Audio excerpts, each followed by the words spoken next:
Good morning, it's Peter Bender from Bundaberg Commercial, and it's just past 6 a.m. in the morning.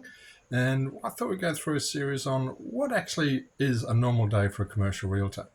Now, what you can see is I have a great start to the day. Hopefully, you can see the view that I have. The different people with different occupations work different things. Some people get up early in the morning, put on their gym shoes, go for a run, or go down to the gym. My body nowadays, that generally would just pull a muscle and it would not be pretty. Instead, what I have a look at is planning and preparing for the day. I plan the things that need to be done, and then I have a think about what needs to be organised mentally and physically as a truck. The joy of being up early in the morning, the construction guys start early. So I'm very blessed in that first thing in the morning, my wife is wonderful enough to give me a cup of tea because she knows I'm not a morning person. I'm actually the son of two chefs. So my good productive time starts from about 10 in the morning, 11 in the morning, and goes into the night time. So she sort of gently eases me into the day, which is a wonderful way to start and a great way of showing that I'm loved. So what I'll have a look at is this morning as I think, okay, what are the two or three things that I need to get achieved today? So when I used to have staff, one of the things that we had was more work than we had hours to do. And the team would say, how do we actually designate what's most important and what's lesser of importance? And the methodology I used was have a look at what is closest to bringing us money. So what is the sale that's closest to settling? So having a look at that as a guideline, this morning I'm going to send an invoice to one of the solicitors for hopefully a settlement that will go in on Friday. That is the closest thing I have to getting a sale. The second thing I'm looking at is I have a large client who has signed up and is, we're talking in terms of, over $4.5 million. So today is going to be focused on writing an advert for them so we can get an ad out into the marketplace by the weekend. Today's Thursday, so we want to get the ad written up and approved and put into the normal websites and start marketing that before the weekend.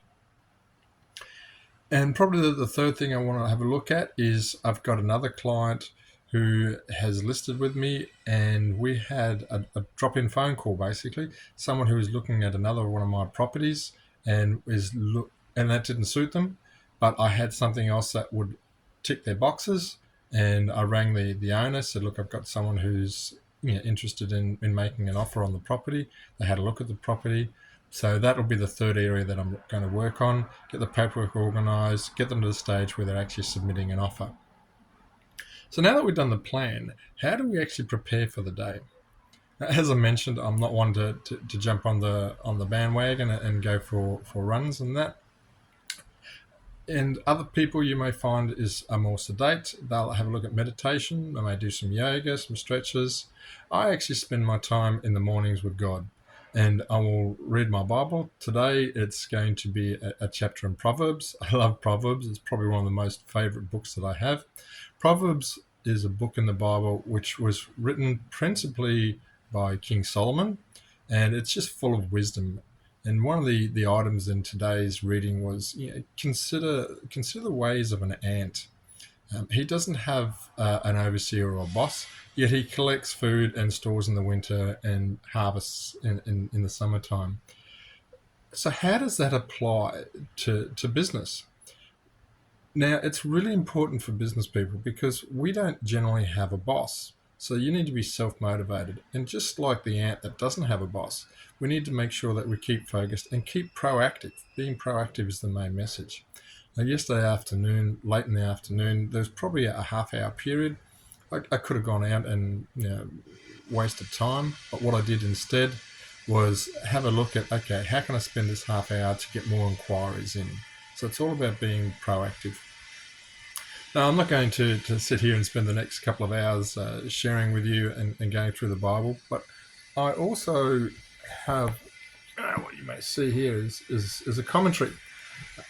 I'm a fairly intelligent man. I've got a lot of qualifications and a lot of formal education, but the Bible does have a lot of depth in it. and the commentary book actually explains the verses of the Bible in more detail for me. And so what I'll do is I'll read my Bible, I'll read my commentary, and then I'll spend a good period of time praying. So what sort of things do I pray about? Well, I'm very much grateful and thankful to God. I thank God for where I live and the opportunities He's given me, the fact that I have a business to run, that I'm in a safe part of the world, that I can have friendships and have the money and assets to enjoy life. I'll pray for others, particularly people, some who may have illnesses or are struggling with particular challenges. I may also have a look at, well, I'll always pray for my businesses.